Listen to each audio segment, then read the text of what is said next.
किनभने यो सर्दी जानु पर्यो नि त जिरा जिरा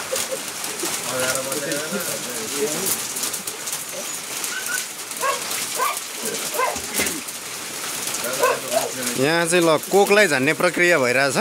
यो कोक छ नि कोक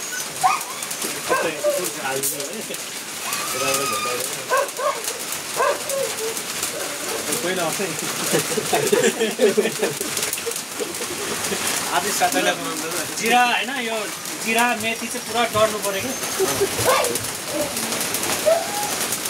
कि यो जिरा मेथी डढेको बास्ना आउँछ है। बास्ना आएपछि कोकलाई डढिसकेपछि हाल्ने। यो डढिसकेपछि झन् निकै हाल्ने। ल हेरौँ है त गाइज, यो एउटा खाने नयाँ प्रक्रिया। कोकलाई यसरी झानेर तपाईँहरूकोतिर खान्छन् कि खाँदैनन्? हाम्रोतिर चाहिँ यसरी ट्राई गरिँदैछ। यसलाई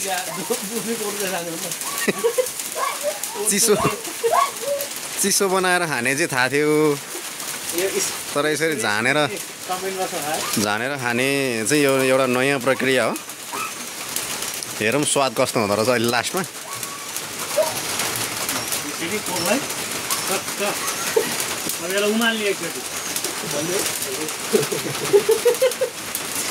गिलास लिएर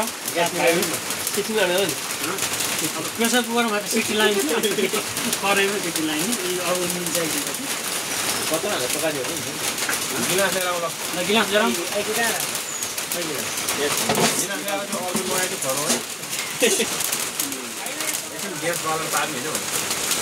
ल यो उम्लिने प्रक्रियामा छ। ल कोकमा जिरा मेथी त्यसपछि घिउ बनाउने चाहिँ उहाँ फेरि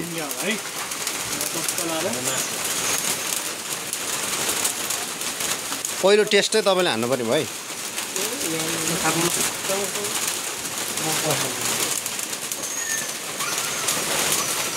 के छ ट्याक्क भनिहाल्नु है।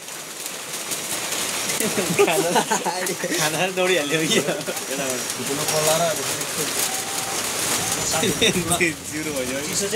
ल हानु न हानु।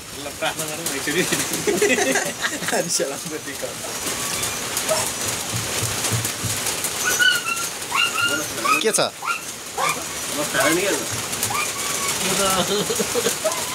मिठो सही छैन मात्रै भन्नु न। नुन न पानी के भयो?